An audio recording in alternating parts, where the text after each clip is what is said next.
Thank you for welcoming us onto your headphones. I'm Alex. And I'm Eddie, reviewing Wonder Woman, the first one, the good one. And this is the rollback. Why do you make things bad? The return of Alex after, No, 4 months no, sabbatical? We're cutting all of this, Dito. No, fuck Oh, this. really? I don't remember you being the editor. I will hang up this goddamn call right now. Take three.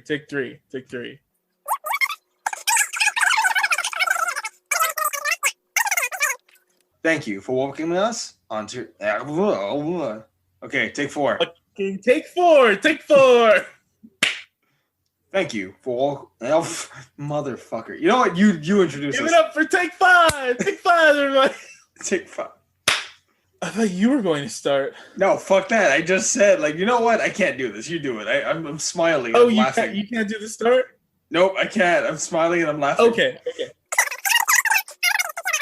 Here, we're gonna take turns now until one of us can get it right. That's fair. Yeah, I like this.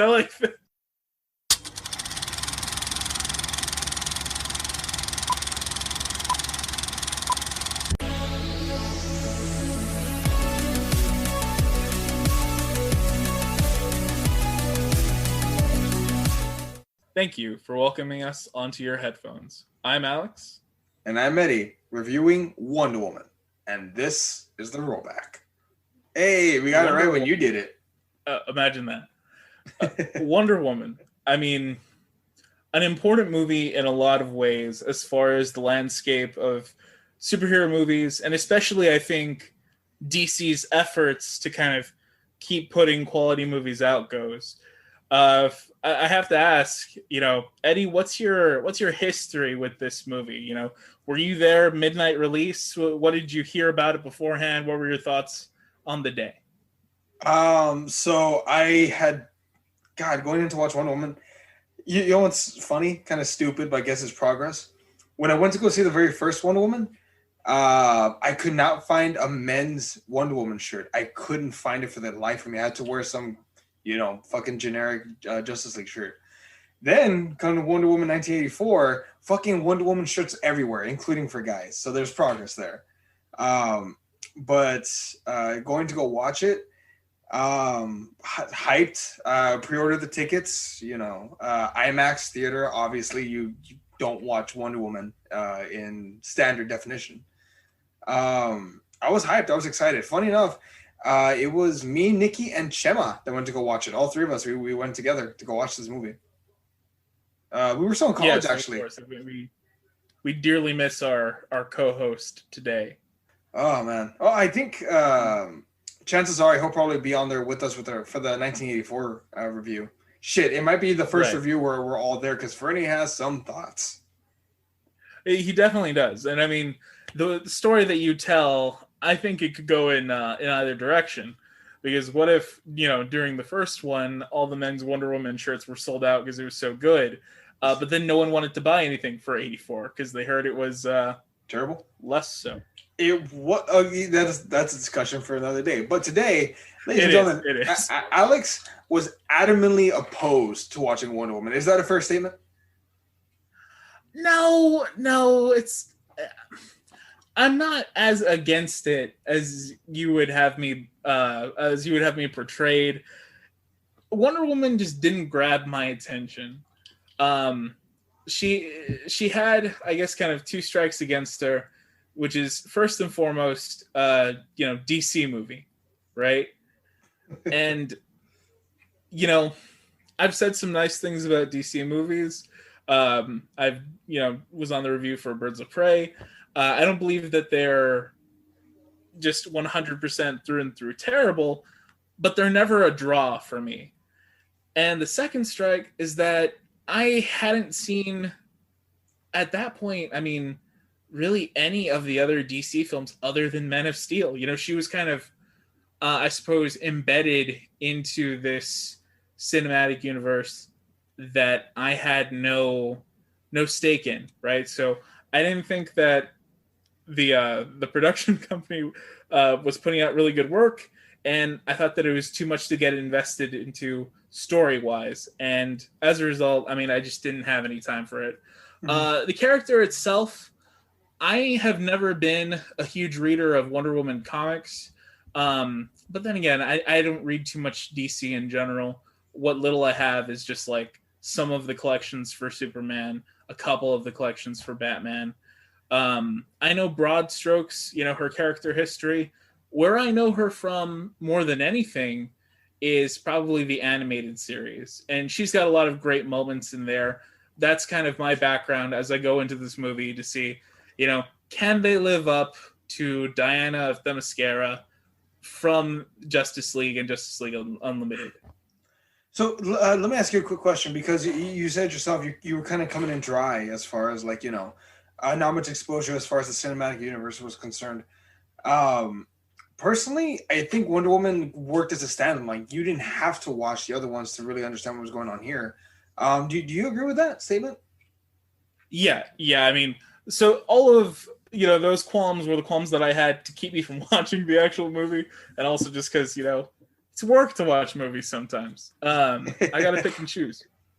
But no, upon seeing it, it really makes sense what I would hear later about the DC expanded universe, which is that coherence and kind of synergy between films, that's something that they're looking for less and less, you know, making more standalone films, making more successful franchises, arguably what they should have done from the beginning, right? I think that you see that succeed in this Wonder Woman to some extent. Mm-hmm. So I want to jump right into it with you, man. Because I again, like DC fanboy, in my estimation, DC can do no wrong to some extent. Don't get me wrong. I can acknowledge some fuck ups that are done. So jumping right into the very beginning, we see her at the Smithsonian. A bit of a cold opening. I guess it just kind of connects it to the to Batman v Superman. The modern age, and then they drop way back in time to Diana as a child. Yeah. She's working as a sort of museum curator. We see, an armored truck with Wayne Enterprises. Um, this is also, weirdly enough, my first exposure to Affleck's Batman and how they're treating him in the new in the DC expanded universe. Uh, it's an interesting aesthetic, at least from the very little that we see.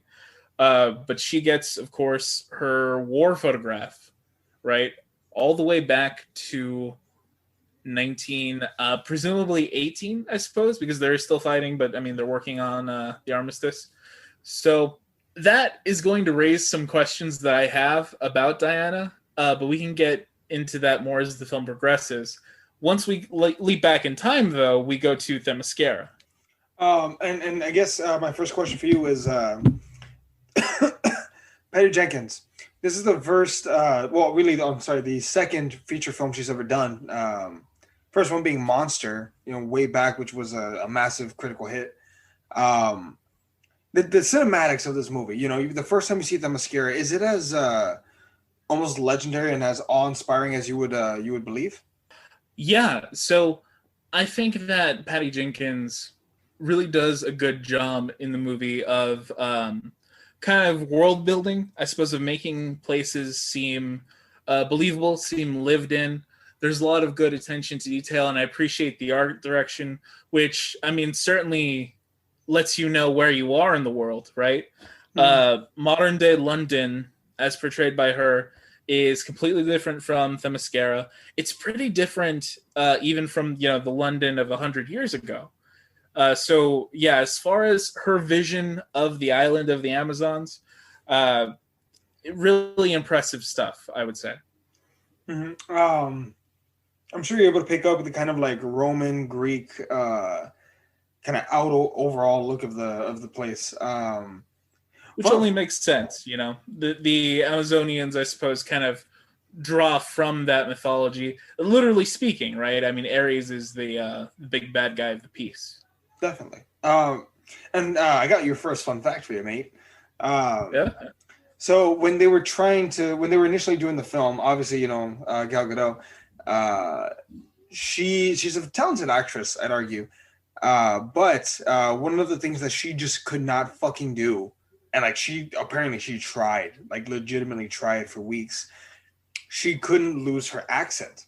She said she couldn't help but sound, have her accent because she's, I believe she's No, she's Israeli, I sorry, believe. she's Israeli. I'm sorry. And so obviously she has an accent, and she could not, for the life of her, drop her fucking accent. Like she could not, like, get rid of it. So to keep continuity, to make everything make sense, they had every other Amazon take on her accent. So that way it all made sense. Like Patty Jenkins went to that extent that, hey, you're all going to try to sound like her. Sure. You're just sure. Part of the world building, but also one of the little things that's like, I didn't consider that. But if you go back and really listen to everyone, yeah, they all try to sound like her. Well, and as a director in that circumstance, you kind of have two choices, right? I mean, the lead cannot get rid of her natural accent. Well, I think that the instinct of most people there, if you're early on in production, might just be to find another lead, right? But I think that Patty Jenkins, went with a correct instinct to keep Gal Gadot, because Gal Gadot and Patty both have throughout the film kind of a difficult task of keeping Diana as a hero, a very effective, competent person, but also someone who's, fish out of water and relatable too. And that the audience can feel kind of inspired by, but also affectionate for. I think that Gal Gadot does a really good job of acting that. So I think that when you get someone that can kind of walk that tightrope, it makes a lot of sense to say, hey, everyone here that's going to be in the film for, all of 20 minutes, we're going to teach you how to put on this kind of Greek accent. Mm-hmm. And then you're right. That does go to, well, I don't know, man. After her first appearance as Wonder Woman, and she was one of the few critical highlights in Batman v Superman, I do not imagine that they were like, oh, maybe we should recast Wonder Woman. I severely doubt they would have done it. But anyway, so we watch her grow up, and we watch her kind of come of age to some extent on the island, from being a young child and being shown, the story of the gods and what happened between Zeus and Ares. You get this cool kind of like motion painting kind of thing of everything that's happening. To me, a great way to show, to shoehorn a lot of exposition at the beginning of the film. Stylistic differences, I guess. That reminded me more than anything of a combination of like the 300 style slow motion and the animatronics that they have in Caesar's Palace in Vegas. It kind of lost me in that moment. We'll be talking, more and more about fight scenes and CG throughout the movie. I think that that's one of the movie's weak points, in my opinion. Really? Like even though it was just meant to be like a storybook, it wasn't actually meant to be like realistic. If it's in a movie, and especially one like this, it's meant to be kind of visually enthralling, no matter what it is. I felt like it was kind of flat to me. It was sort of just boring. There wasn't a lot to draw my eye. The colors too were not particularly like vivid. They seemed almost muted. I don't appreciate the palette that they went with. Fair. So, okay, so going on, you see her coming of age, and you see the warriors, the Amazons, training and fighting and battling with each other. The action sequences in this film, this is the very first, sparring match that we kind of get. What did you think of the whole, overall action, the manner in which they move? I think there was a good blend of like slow-mo, going to normal speed and back and forth, throughout the opening sequence of them, sparring and, everyone training. What would you think? Yeah, the opening sequence with the kind of fighters or the warriors of the tribe led by Robin Wright, who plays Claire? Antiope. I'm going to call her Robin Wright because that's how I know her best. Fair. Madame President, of course. I think that the fighting is kind of interesting. It's sort of a double-edged sword for me, pun intended, because I feel like anytime that they're fighting sort of like close in with, their swords, fighting in melee, I think that that's really interesting. I think that it's good fight choreography during those parts.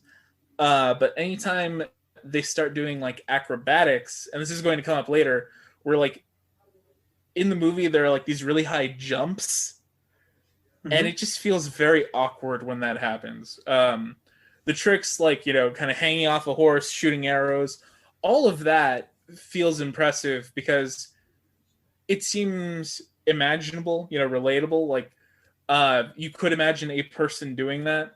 The action is going to kind of vary between that and stuff that kind of reaches the uncanny valley for me. And the other bit that I appreciate though about the early part of the film is we have this sequence of Diana as a child running all through like the market and all through her island. And it kind of reminds you of a lot of, children's stories, children's movies where there's a similar sequence, right? And it seems like a lot of focus is given to the kid. Patty Jenkins, though, is able to give a good reason to that. A lot of attention is paid to Diana because she's the only child, right? She's the only child on the island. And I think throughout the movie, she does kind of a good job of presenting tropes that you would see in other movies and then subverting them. Really? What tropes are you talking about? At least in the opening aspect. Like, what do you mean? Yeah, so there are a lot of shots, I want to say in like a lot of DreamWorks movies, a lot of Disney movies, where you will have like the similarly young like child protagonist go through like a marketplace or go through like their town, and everyone is kind of like talking to them or paying notice to them. And in those movies, I mean, it's just a trope because like the attention is paid to them because they're the main character. But when Patty Jenkins presents a similar sequence, right? Child Diana is running through the market and the Amazonians are all around her. The reason why everyone pays such attention to her is because she's the only child.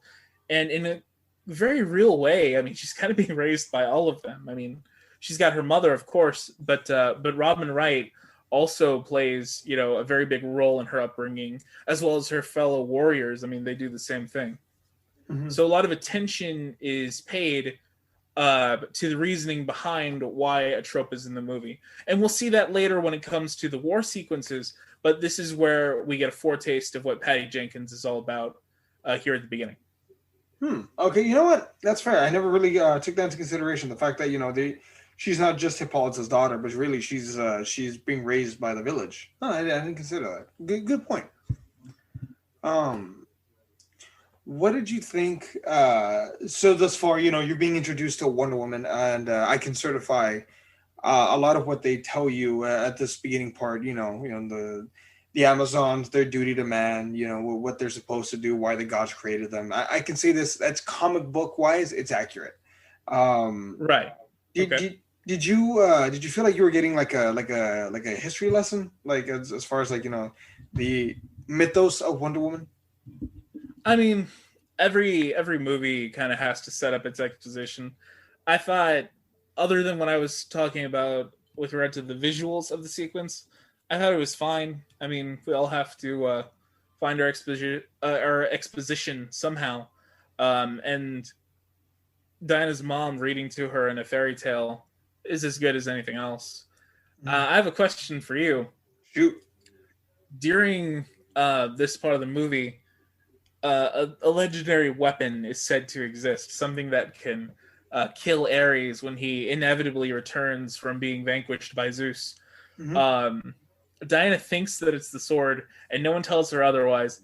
Did you, for a minute, think that it wasn't Diana who was actually the weapon? Did you think that it was going to be the sword? Because to me, it was just really clear that, oh no, Diana is the weapon.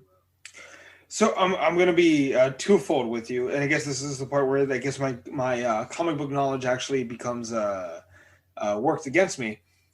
In the comics, there is actually a God Killer sword that Diana has. So because of that, I was like, okay, like this is going to be a Kung Fu Panda situation where she is special, like, oh, it was you the whole time, the Dragon Scroll, whatever.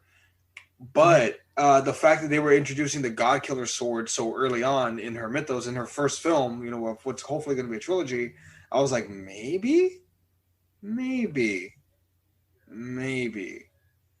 I see. I see. So she kind of used, if you're a comic book nerd, she used that against you.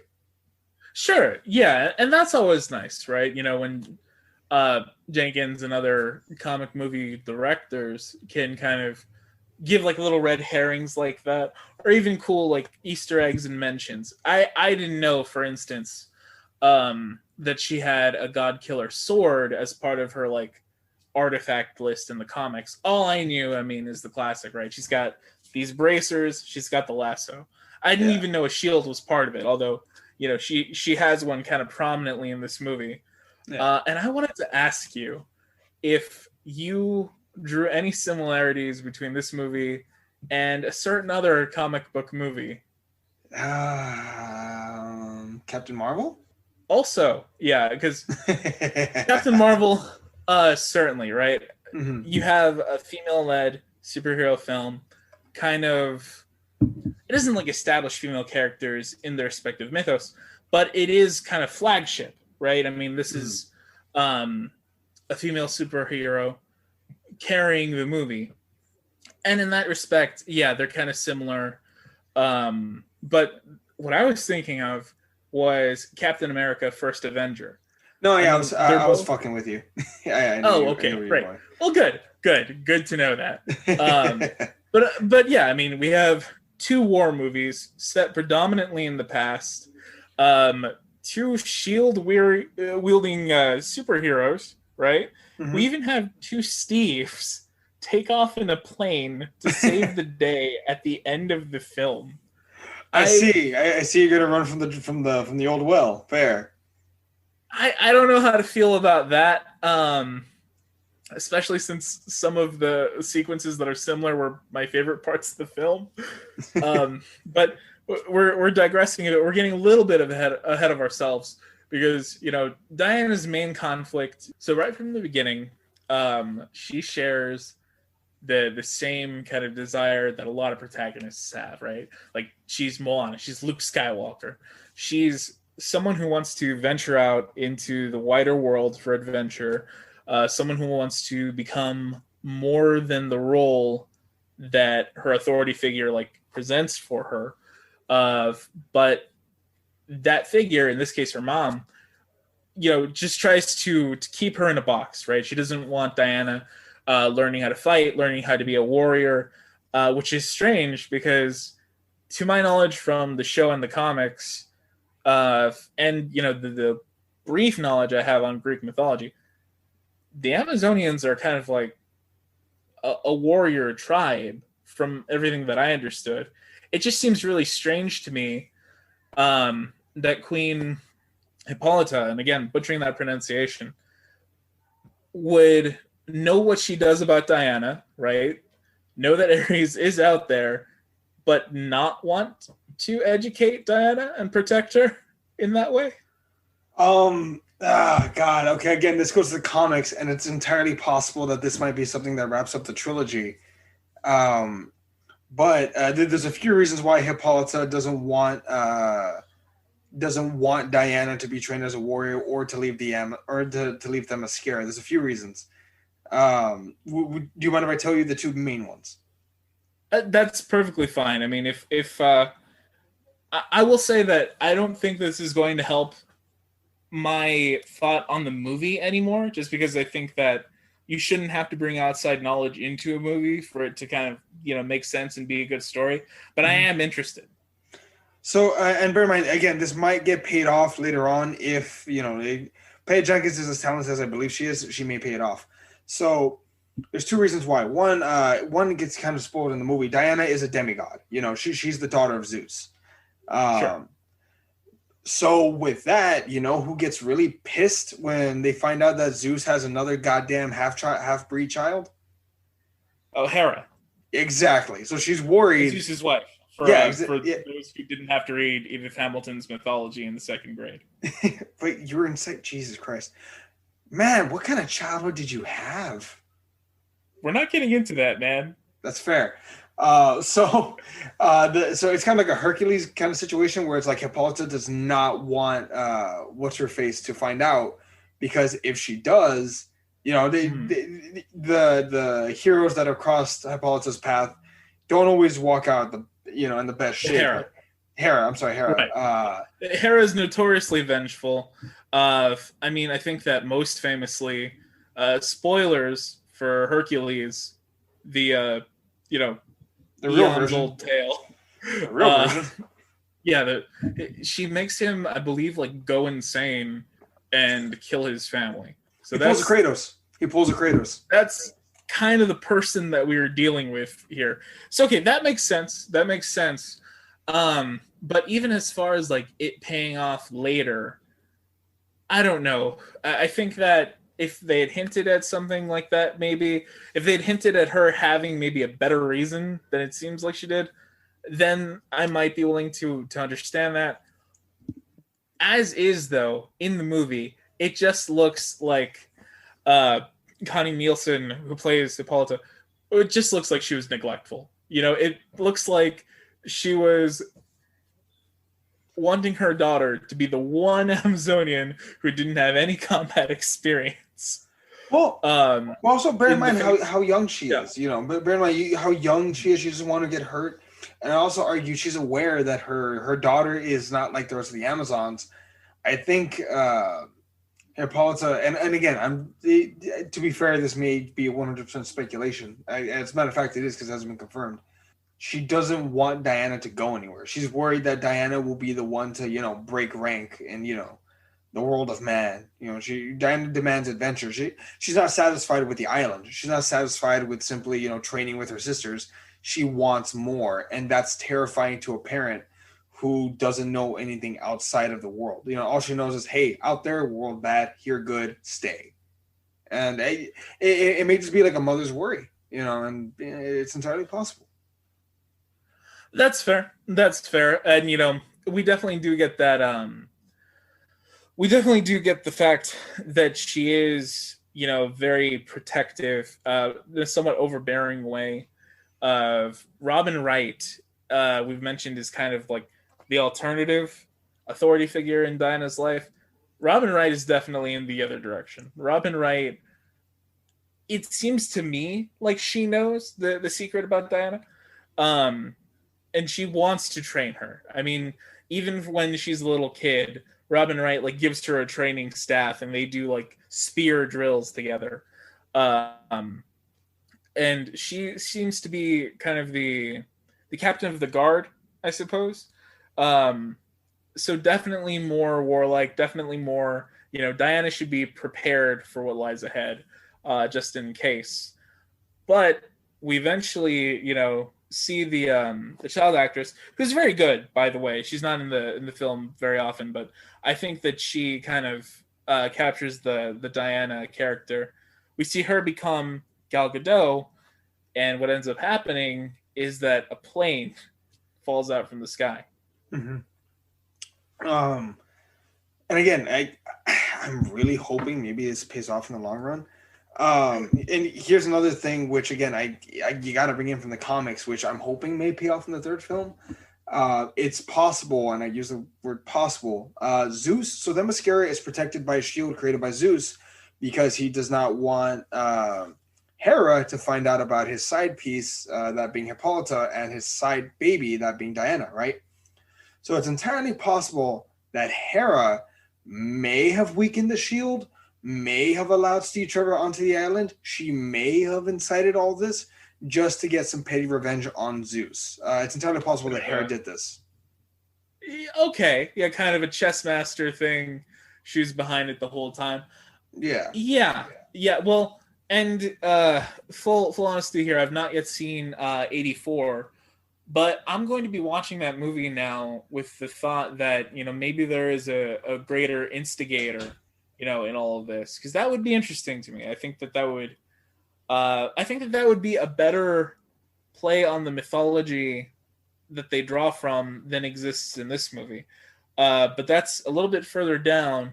As to the incursion itself, we have Chris Pine playing Steve Trevor, World War One spy, American spy working for the British, followed by a bunch of Imperial Germans. Right? I mean, they've got a whole battleship that they basically reef, and then like 3 rowboats worth of guys. And a very interesting fight happens. I want to know what you thought of this action sequence that ensues. I really enjoyed it actually. I thought it was a good mix of like, the Amazonians, they're trained fighting, but just to even up the playing field a bit, we have guns. You have arrows, we have guns. You have spears, we have guns. But also I think it does a great job of showing just how fierce and warrior tribe these women are. Because god damn, if I had to pick between fighting 10 German soldiers or fighting one Amazon, I'm going to rush those 10 guys because I'm not fighting any one of them. Well, and the thing of it is, the Germans will kill you quick, because there are a couple points in this movie where I have to kind of sit back and think, what is Patty Jenkins going to do here? Because she has kind of 2 options.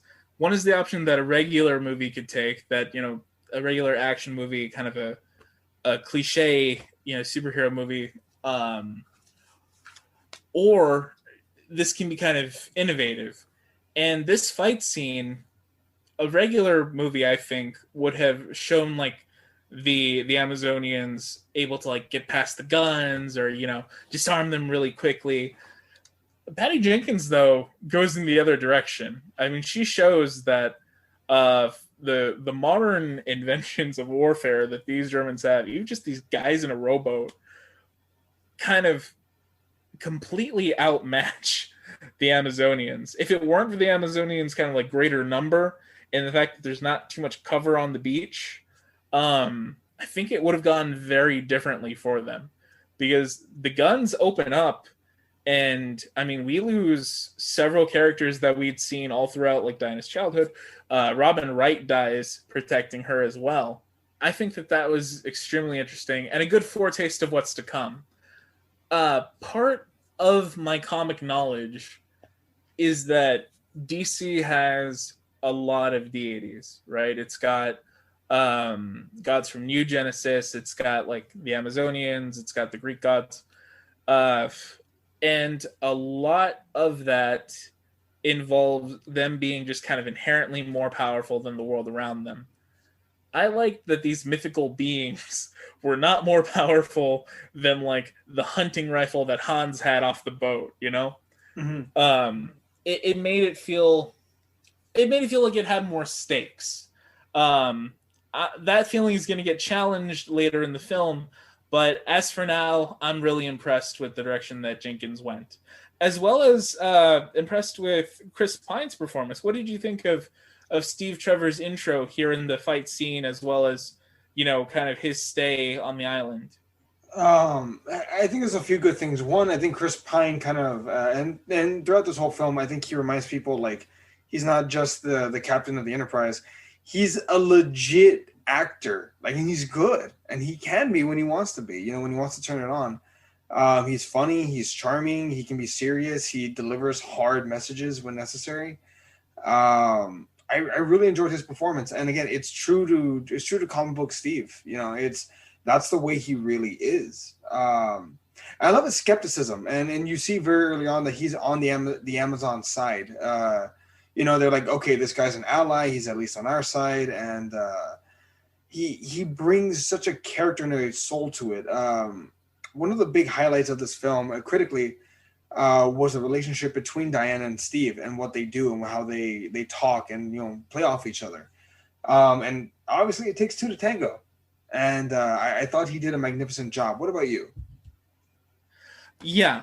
So I mean, their relationship, their chemistry in the movie is a great part of it for me. I like that his introduction and kind of just his exploits throughout the film, they're sort of the stuff of like these pulpy like action adventure like novels or serials that you would find about about like World War One and the ensuing years around that, there's a lot of like action adventure spy stuff where like an allied spy will get sent to like an exotic land and find a mystical artifact, and that's literally what is happening to him. I mean, he's on Themyscira, he's seeing like this tribe of semi-immortal warrior women who have this kind of like veil of secrecy all around their island.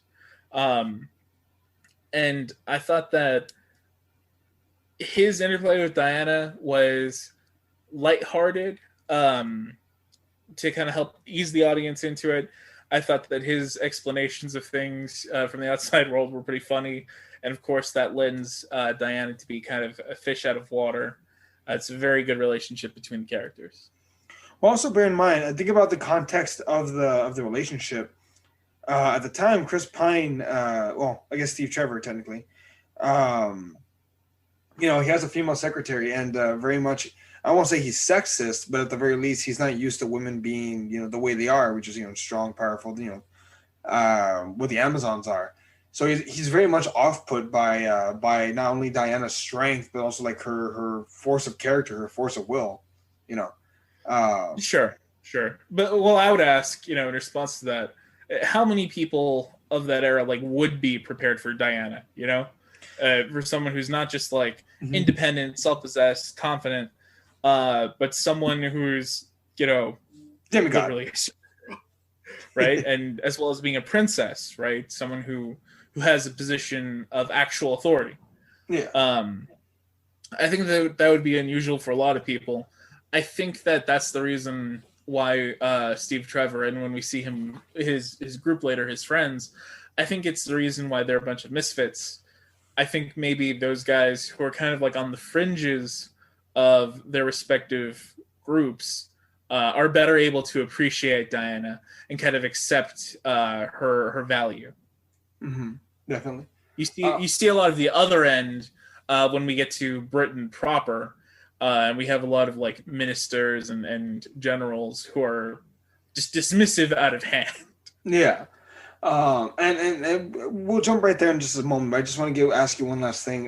There's another sequence where, they're healing Steve, and Diana takes it upon herself, I'm going to be the one to take him back. I'm going to be the one to do this.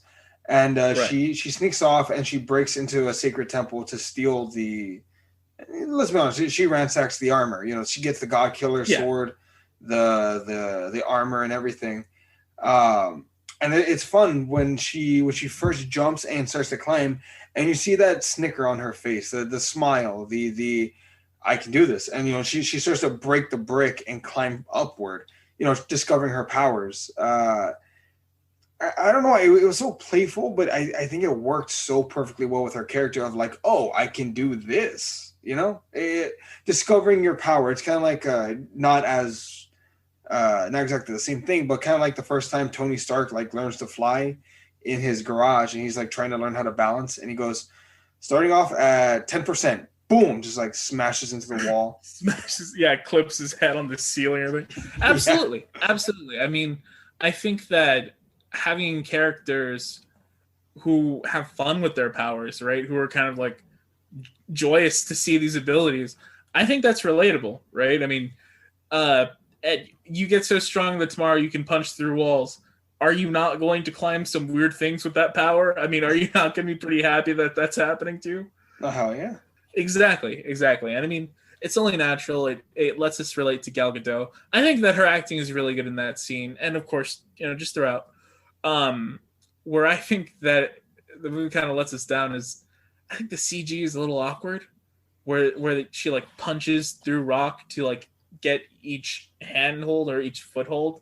I also don't understand why like she sometimes pauses and like moves to the left or the right. You're not really looking for a handhold. You understand that, right? You're making a handhold. And I think that's kind of an instance of like clumsy CG, but Gal Gadot herself is really good in that. Mm-hmm. So if we fast forward a little bit to when they first get to London, Wonder Woman, well, I guess Diana, very much is a fish out of water. Did you enjoy her kind of discovering everything, like the baby, ice cream, her surroundings, and just realizing where the hell she is? Yeah, I mean, absolutely, I did. Like I mentioned, part of what I enjoy about her is that she's a fish out of water. She's comedic as much as anything. To compare it to the movie you had mentioned earlier, Captain Marvel is kind of just joyless, right? She's very serious, she's very stoic. She's got a duty, but the audience is not quite sure why. Like what motivates her to be so dedicated. With Diana, I mean, it's the exact opposite because she's very open about these things, right? In a lot of ways, she's got like a childlike wonder at the world around her. When she like has ice cream for the very first time, she's like, "This is incredible. You should be very proud." It's very sincere, and that's endearing. I think. I think there's also an element of Arrested Development in that, just a little bit, where she was sheltered, right, literally from the world, but also kind of from the facts of life. I want to say by Hippolyta, by the nature of people, which kind of understandably because Amazonians are not quite human from my understanding, but she's very naive too. And I think that we're going to see that play out later on. But no, the London sequence is excellent. Meeting Steve Trevor's secretary included, very funny presence. Mm-hmm. I love that they brought her in because she's actually from the comics. She was Wonder Woman's sidekick in the initial comics, Miss Candy.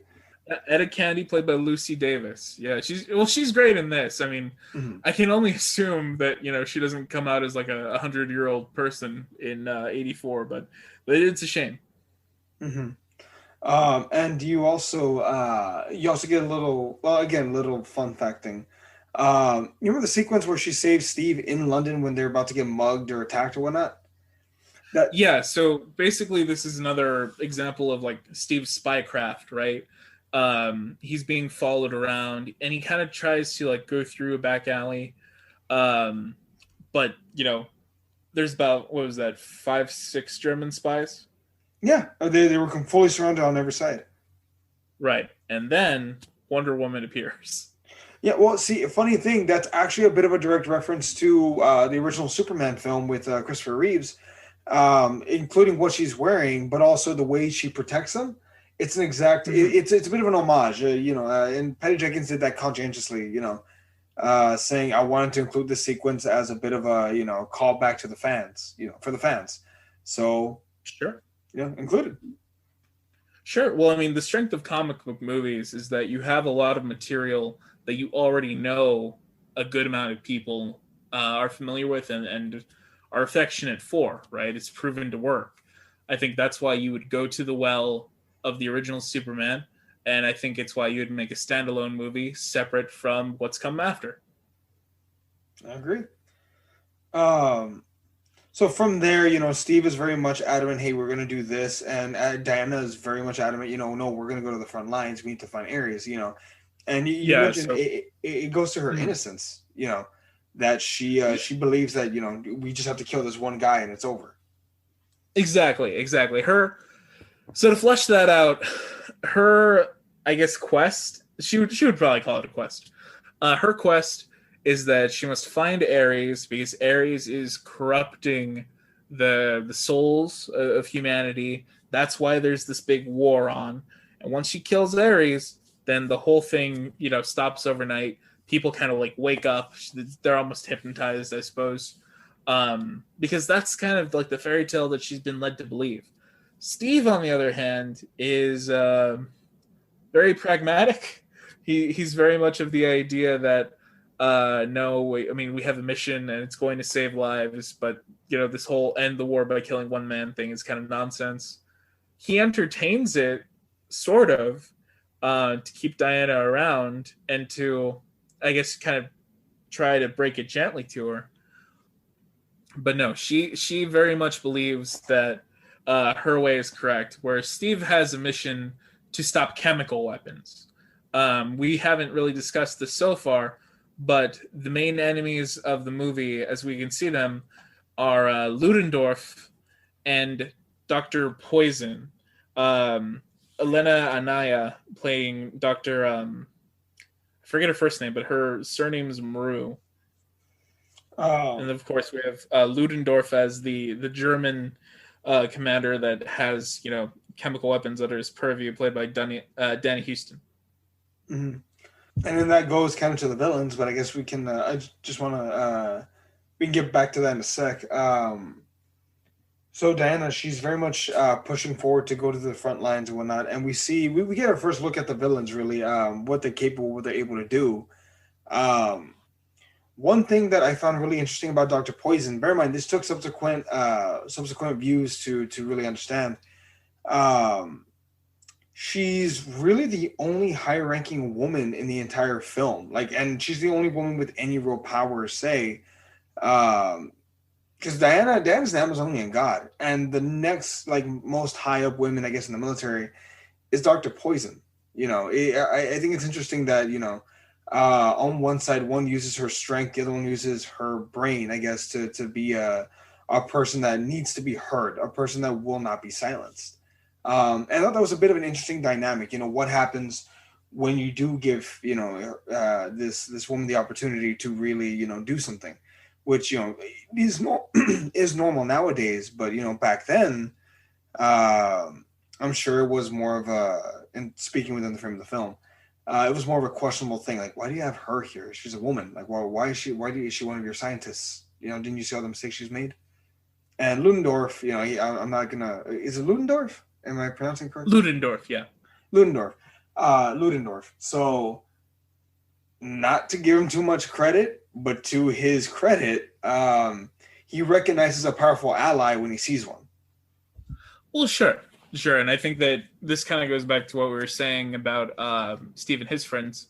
They're able to accept Diana and see kind of like the value that she brings. Ludendorff is much the same with Dr. Poison, who is, it should be noted, famous along the Western lines for the chemical weapons that she creates. I mean, she's definitely skilled. I think that Ludendorff, a big part of it is just him noticing that she brings results. I mean, give him the credit for being effective, right?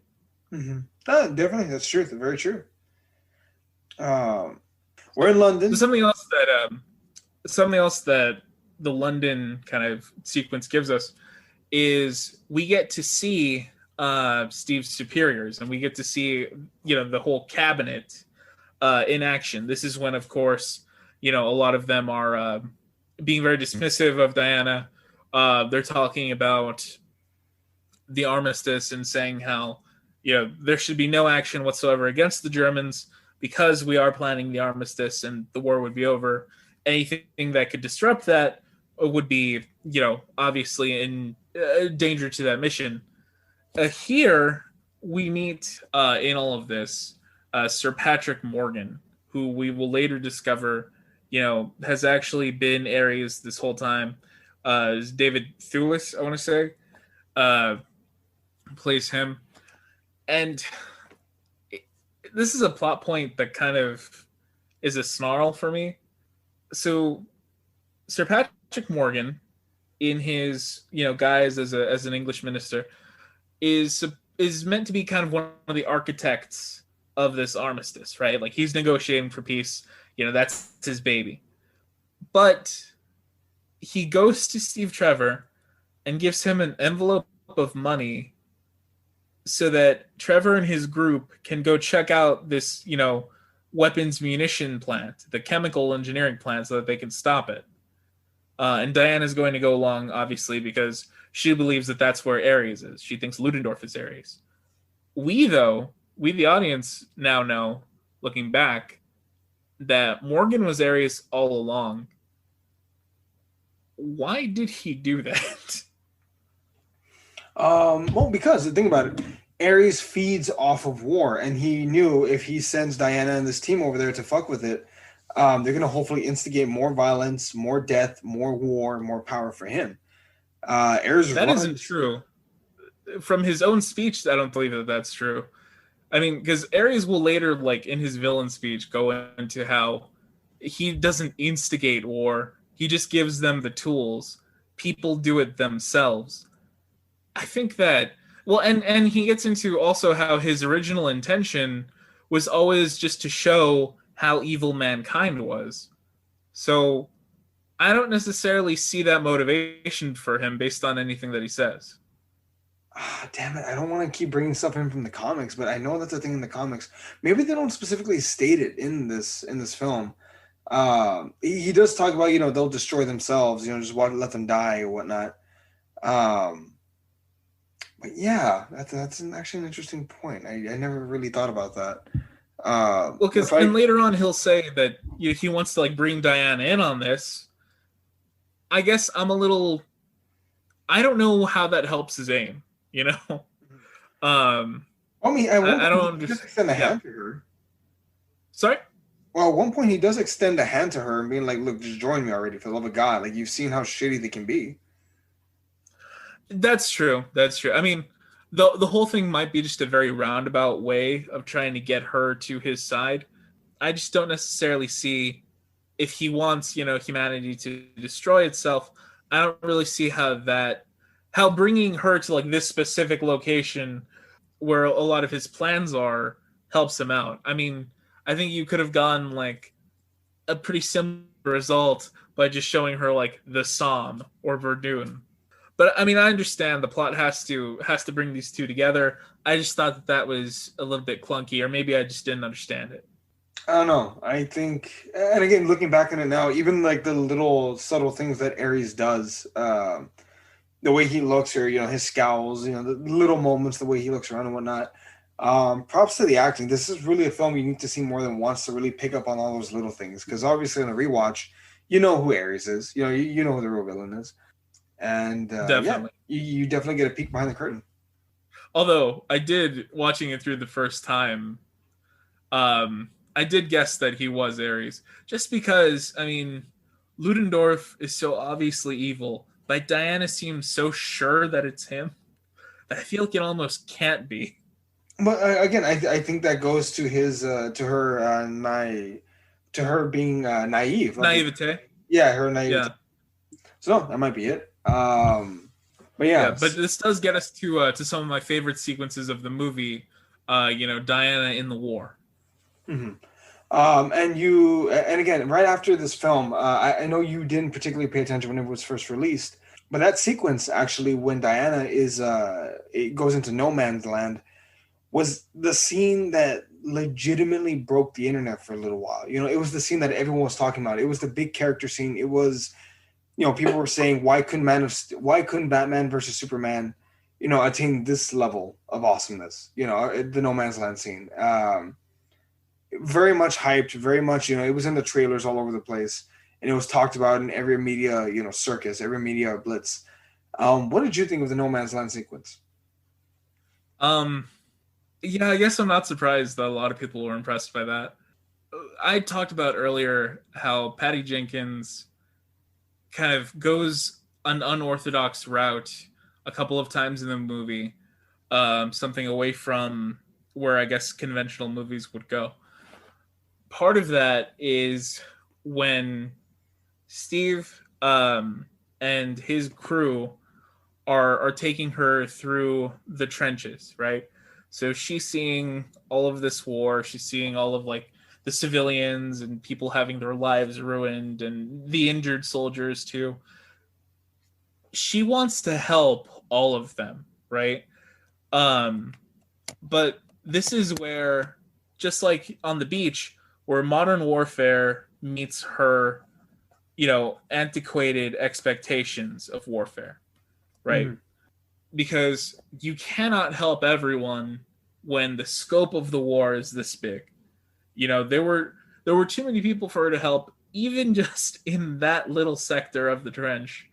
And that's, maybe less than 1% of the total fighting. Mm-hmm. That was fascinating to me because it was Patty Jenkins kind of asking the question, what good is a superhero? What good is one superhero against, a system-wide conflict, right? Something that spans way more than one person could ever realistically handle. Um, Even Diana's Justice League teammate.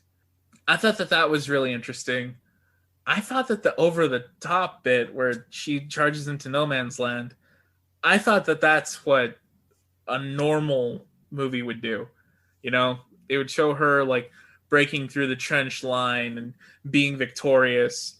Uh, so I think that's it was a little disappointing for me, right? Because it kind of shies away from confronting the fact that no matter how good of a superhero Diana is, and she definitely is one, right? Like she's taking bullets as she goes through the lines between the trenches. She can't make a change on that scale. And I think that the action sequence just kind of shoves that question under the rug. You don't think it was more telling that she was simply, drawing the fire of all the gunmen that way her allies? Because I think it would have been normal. I think most people would have, yeah, you're right, would have expected Diana to just run through no man's land, get into the trenches, and completely a one woman army. But I think it goes actually to show the not accountability. That's not the right word. The mentality of Patty Jenkins that this is not a one person show, even though she is the main hero, and she does have her powers. This is not a one person thing. This takes it takes a village. It takes a team to get this done. Well, I would disagree there because she tries to go, as I recall it anyway, she tries to go a couple of times, but Steve tries to tell her no, just as he did earlier when she wanted to help out like the civilians or like the injured soldiers. But she finally goes over the top alone, and no one is allowed to follow her. I mean, in the trenches, they say like hold back. I don't think that she was expecting anyone to come with her. I think that this was kind of like just an active instinct, because Diana is she's very impulsive in that way, where she sees something is wrong, she wants to go help out. She's got a very heroic instinct in that regard. There's no way, for instance, that she would let her adopted father disappear into like a tornado. That would be entirely unlike her because she's a hero. So yeah, when she charges, well, when she charges, I think that she was doing that alone. I think it was just kind of like the action sequence that we were expected to have, and so we had it. I also thought that her drawing all the fire was kind of stupid. I mean, the Germans have like a lot of guns on that side of the trench. Why are you only firing at the person who like isn't getting hit with any of them? Also, I don't. Her bracers make sense. Yeah. No, I was gonna say, like, just to be fair, like I'm sure they're not used to some woman rushing across no man's land and a bum rushing them, and she's standing up to your bullets. Like that must be like, what the fuck? How? Everyone keep firing. Fire harder. I suppose. I don't know. I just thought that there were a lot of people for them to just be shooting at her, and also to not hit. Her bracers work really well for something like the back alley fight in London, right, where it's like a lot of small arms fire, but she's like moving around. She's being, very fluid in how she fights one person and then another and then another. But for something like this, I mean, her bracers kind of just act as like lightsabers. They just are wherever they need to be, bouncing off bullets, and she never gets hurt. Which goes back to what I was saying earlier. I have some questions about her powers. Because in the original fight against the Germans, if I recall correctly, on the beach, she does end up with, a couple scars. She's shown not to be like completely invulnerable. But I just feel like later on in the movie, as it kind of progresses, that she's shown to more and more just have like, Superman levels of invulnerability. Yeah, so that's a bit of a progression thing. And I wish they would do this in other films. Well, in the other DC films. She doesn't come at 100% capability. You clearly see in the film, she gets stronger, she gets better, she gets... I guess she improves the longer the movie goes.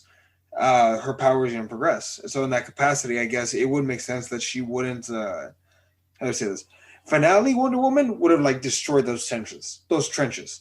Middle of the movie Wonder Woman, she can get past it and open up the doors and handle most of the big things.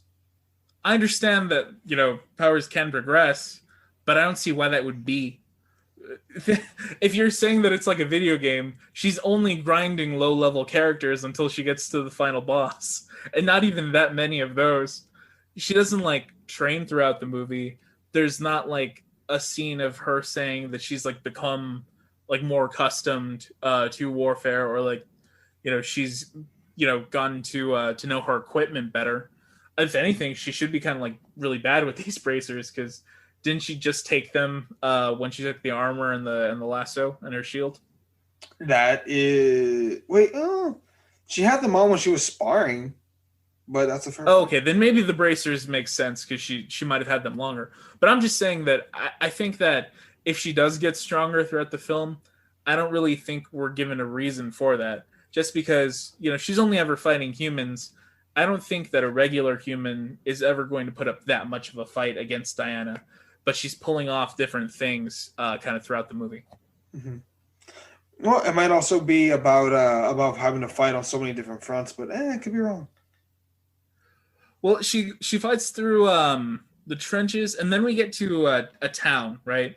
We get to kind of a German-occupied town, presumably in Belgium, and there's another fight there, and this is where I think that the CG kind of comes into play.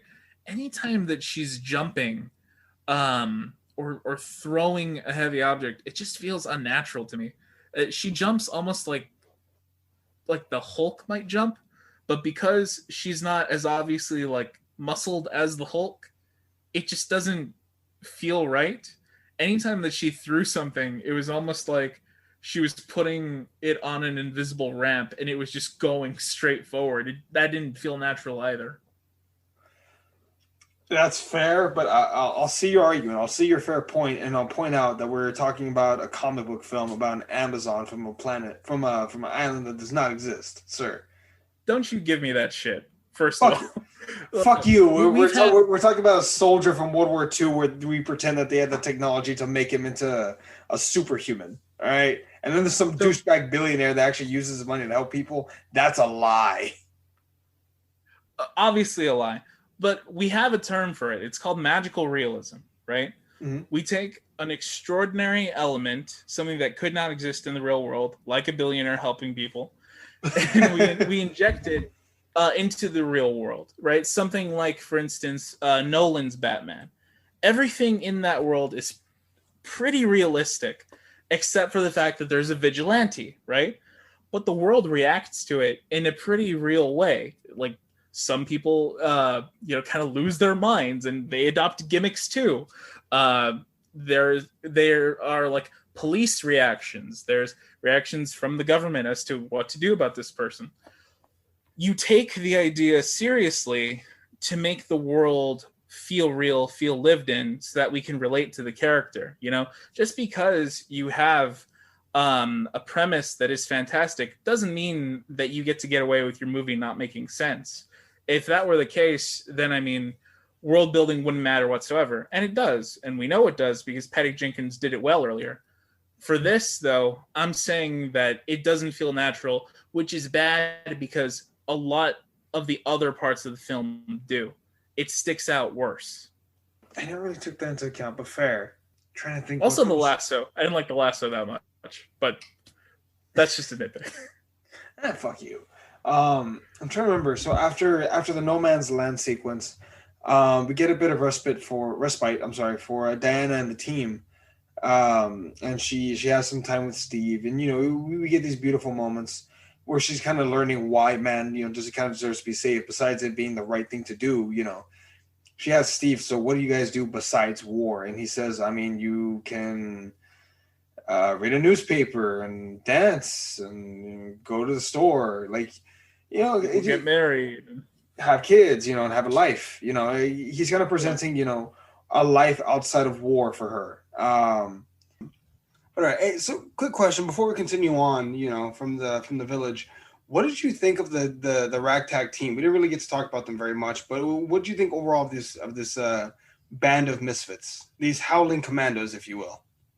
But I'm So yeah, these Howling Commandos, as you put it, they're given a little bit more attention than their counterparts in the first Avenger. Then again, there are fewer of them. We've got Samir, who is a sort of, I mean, he's a classical archetype, right?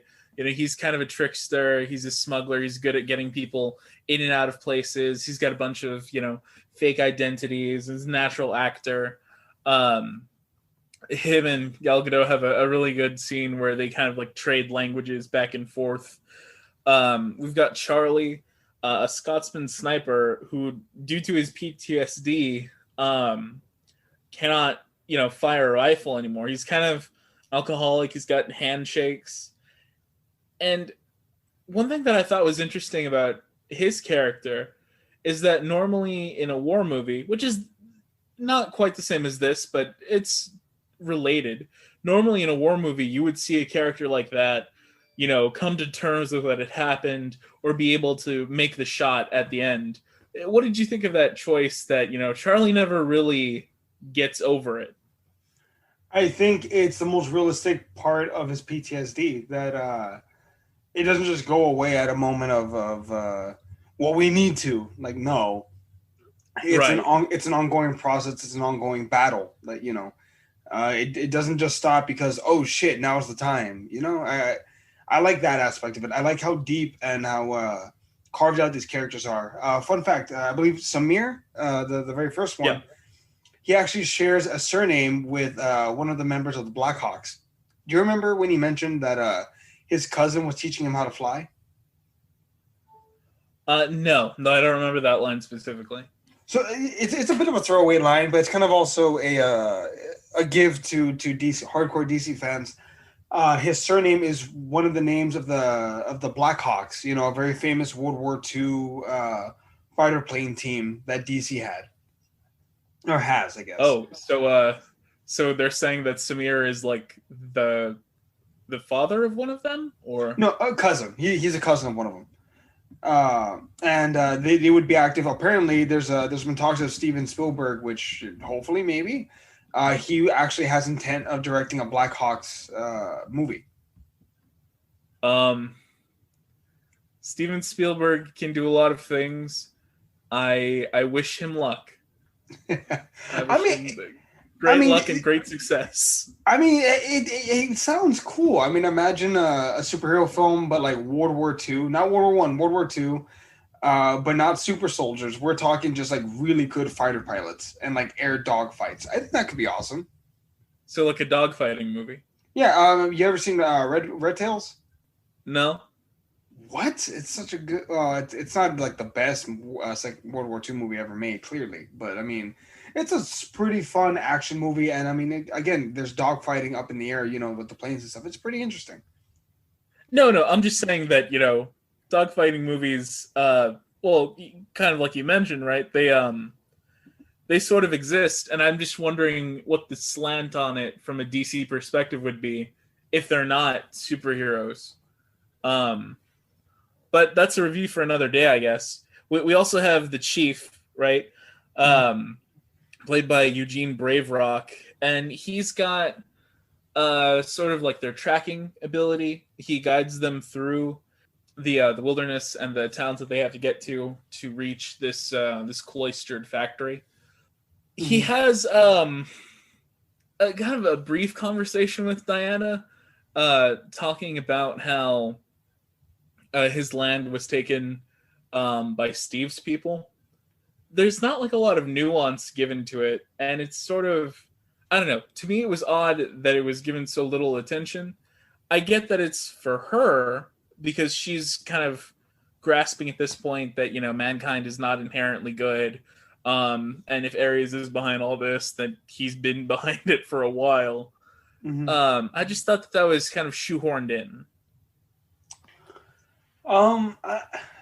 You're not wrong. It might have been shoehorned in. I just felt like it was it was an attempt to try and give these characters a more make them more fleshed out, you know. And how much screen time can you really devote to the teammate of the secondary team that's not one of the main characters, you know? Well, Um, sure, but conversely, if you can't devote that much time to it, if you can't, do it well, maybe don't do it. eh, fair. I take your criticism. So we're led kind of through the wilderness, through the town, right? And the town is really kind of a moral line being crossed for Diana, wouldn't you say? No, definitely. I'd argue it goes back to some semblance of a childhood innocence because I mean, she saved the town. She was just partying with all these people. And they were just having a good time. Right. And then, Her scene at the first dance. yeah, and her scene, with Steve Trevor, which I can appreciate. It wasn't overly graphic. It was just, oh yeah, like they're in a room together, turn off the lights. I thought that was a classic way to do it. Um, but it's kind of her innocence being shattered to some degree that these people she just saved are now all dead just like that in the blink of an eye, Because of the gas attack. Yeah, and yeah. this kind of goes back to what I had mentioned a bit earlier about Hippolyta, how I really think that, she kind of did a disservice to Diana sending her out in the world with these, childlike fantasies. There's really almost, that arrested development kind of going on in Diana's character, which, when she sees the kinds of things that people will do to each other and how her heroics can just be kind of overturned so easily. I mean, it really just shatters her. Well, see, I also got to imagine that Hippolyta, I mean, I'm sure she didn't realize the horrors. Like, I'm sure she knew, hey, the world of man ain't good. But to find out, the mustard gas bombs, the scale of war, Yeah, like yeah. If you were coming at it from the ancient Greek perspective, then yeah, maybe, maybe you don't think it's that bad out there. yeah, like oh, it's just a 50-on-50 fight, whatever. They don't take into account. Oh shit, there are civilians. Because remember, everyone in Themyscira is a warrior. Period. You're a warrior Right. and a librarian. You're a warrior and a teacher. You're a warrior and a fucking I don't know sculptor. First Lady of the United States, Yeah, Claire Underwood. but you are first and foremost a warrior. And to realize, oh wait, there are innocent people that don't want to fight. Oh shit, they're being slaughtered. Right. Yeah. Yeah. Absolutely. But that even that tragedy just kind of makes her more resolute at this point. Yeah. And she kind of, I won't say runs off in a huff, but she kind of it pisses her off to such a degree that she's hell bent on killing.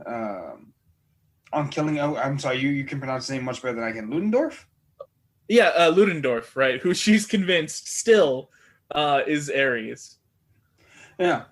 Which by this point, they've been able to infiltrate a gala in the German High Command.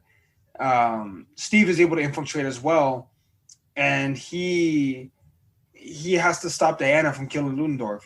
Killing her in front of everyone. Right. She conceals a sword in her gown. Not the best. Like it's in plain sight. I don't know. But she's about to, dancing with Ludendorff, draw it and, like you said, stab him in front of everyone. But here's where kind of another trusted person in her life is going to kind of admit that he lied, basically. They have a hurried conversation, as I recall it, at the gala, and Steve has to kind of explain that it isn't Ares that's been behind warfare. Human beings are just like that. We're just pieces of shit. That's all we are. We're just pieces of shit. I mean, fundamentally, from a philosophical standpoint, or you could classify them as pieces of shit. But this, I think, I would have been interested to see, what Diana's reaction to Hippolyta was after learning all this, because we see sort of a betrayal, from Steve. She's, she leaves once again, this time to a secret facility, but this time she's alone. I mean, she doesn't have Steve with her. She doesn't have the band of three that are accompanying them. It is just her and her determination to fix the world as she sees it. Definitely, definitely. She's so dead convinced. I think that's kind of like not necessarily the last straw of her innocence, but of her how naive she is to what the world really is. She gets to the base, and I just want to get your opinion real quick. I love the scene where she kind of like high jumps backwards over the fence and keeps running like with the horse. I don't know. To me, that whole sequence is badass. You know, that whole part of it. What did you think of that? And this is a problem kind of throughout this movie. I really didn't like the CG when she's jumping. And I've mentioned this, but you know, anytime that she's lassoing something, throwing something, or jumping, it feels strange to me. It's the uncanny valley in effect. I think that Patty Jenkins is making a movie that's deeper than I had expected, right? You know, because we're getting into these themes of like warfare, asking these questions. What good is one superhero in the face of industrialized death? But as far as the action presentation, it's pretty hit or miss with me.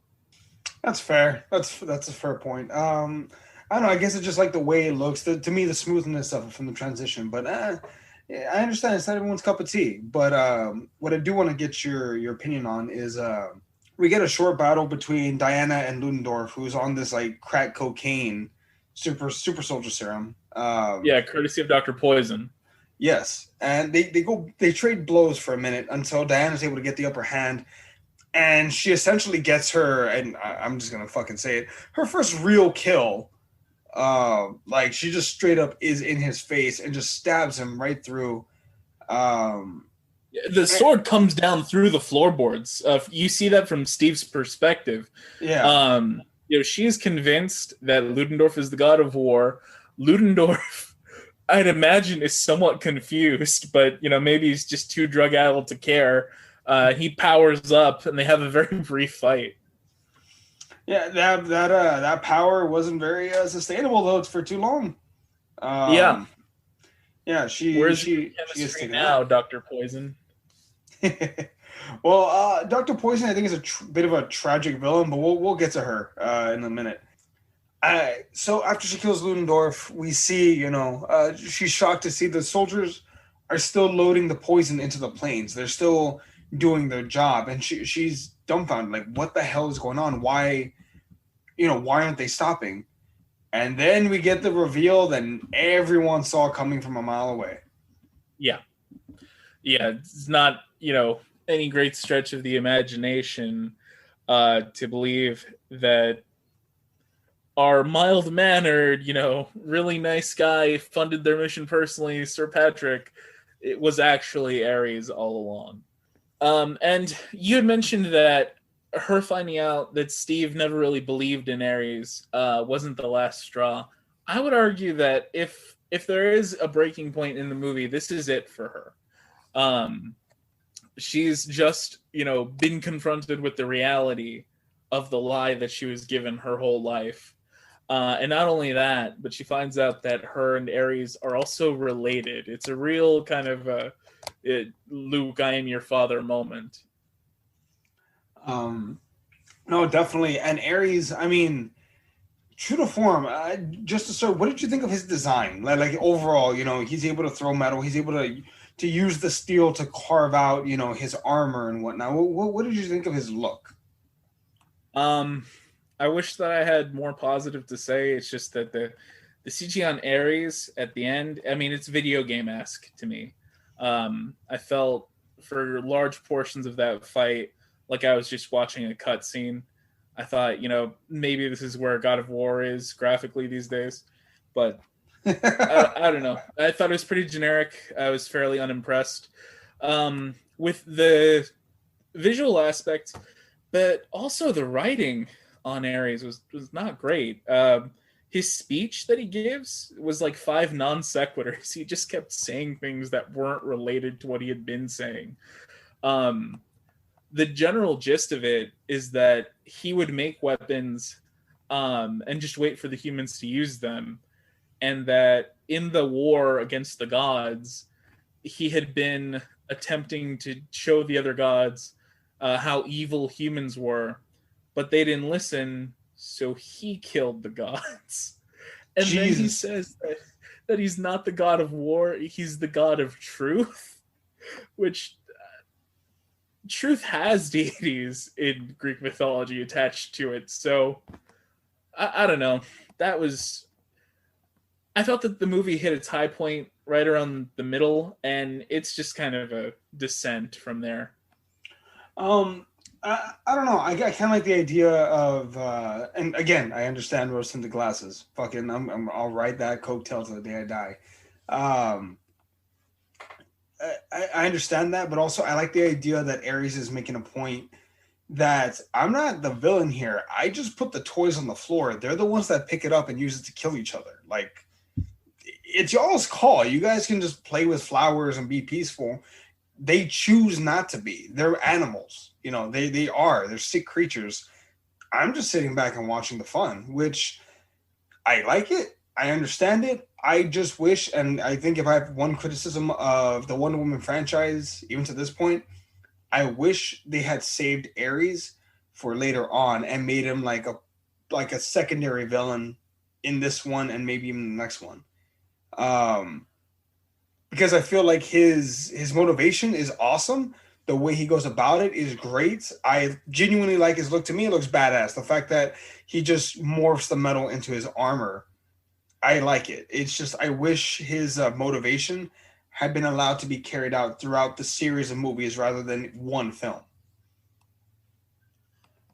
I can understand that, and I mean, I think that the broader point that he makes, that he's just a facilitator.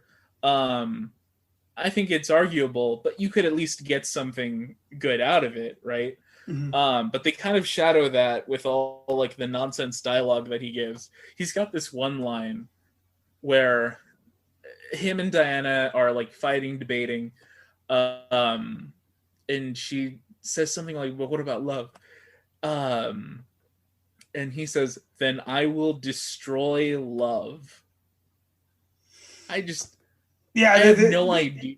There's a lot of cheese there. You're not wrong. There's a lot of cheese there, man. There's a lot of cheese. What allows a professional writer to say, "I want my name on that"? This is a finished story.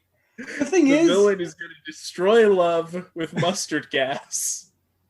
This is great. The thing is, and that's fair. This movie is cheesy, and there's a lot of cheese on this movie. There's plenty of it.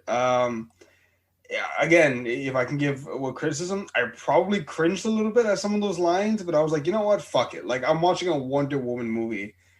Character's been around for 80 years. This is the first time she's got a real shot on the big screen. I'll fucking take whatever cheese you got. Like, fine, I'll deal with it, because this movie, again, to me, up to that point, was pretty badass. The fight scenes were good, and I liked it, so I took it.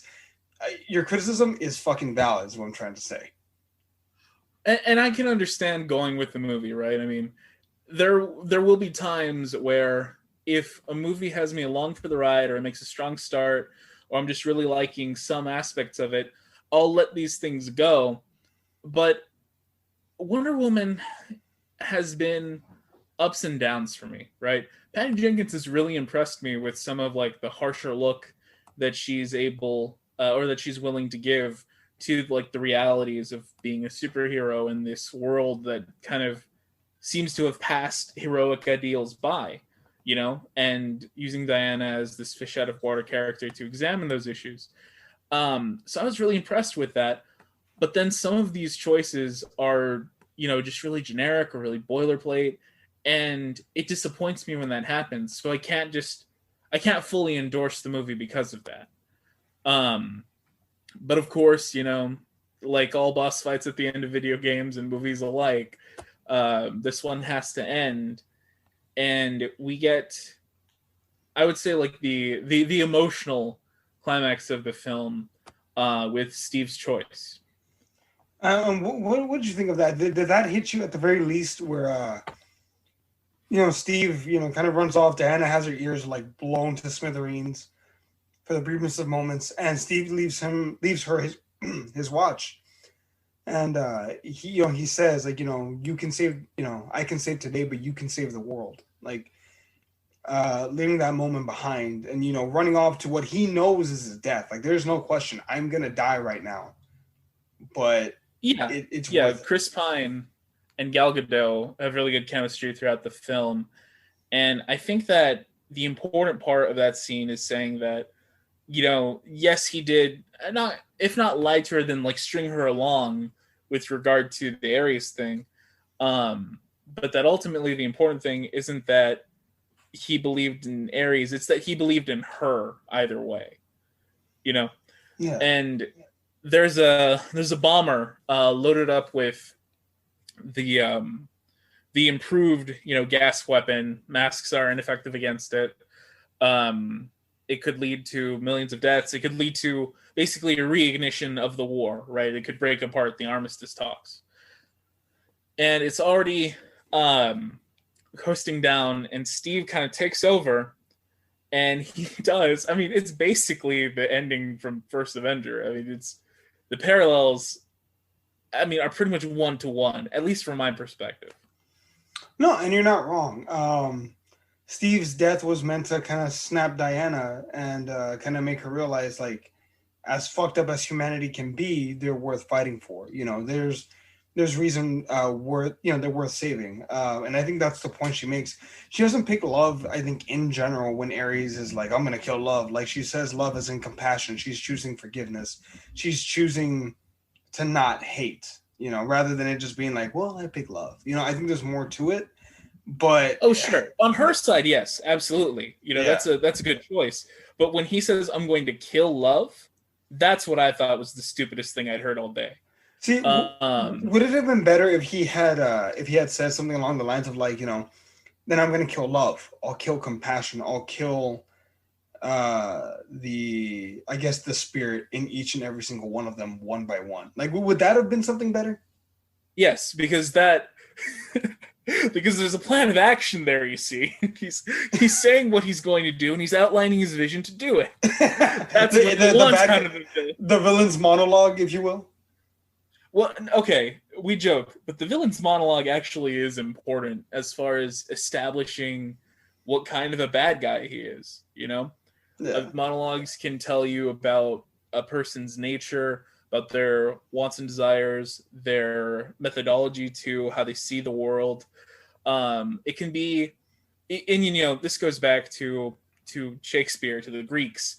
It can be a great vehicle for telling you all about a character in what a person says and how they say it. With Ares, just like, okay, so he's stupid, right? So he's just dumb.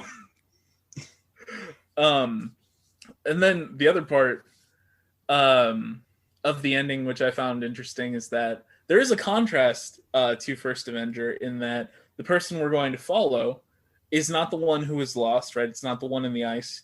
It's the survivor. It's the person that they left behind. And as we kind of close on Diana in present day London, I think that's London anyway, at a museum looking at the photo, it really does make me curious as to how we're going to follow this up and what we're going to see in 1984. So I had a quick question. As far as that ending sequence where she, finishes off Ares, I mean, what did you think of the overall battle, the choreography? I guess subtract the dialogue and all the cliches, like just the overall action sequences. What did you think of the battle between Diana and Ares? Because I personally enjoyed it, but I mean, not everyone does. Well, one thing I thought was weird is that all of a sudden she just got lightning powers. Yeah, that's fair. Yeah, and also anytime that they're fighting kind of like close up, I thought the choreography was good.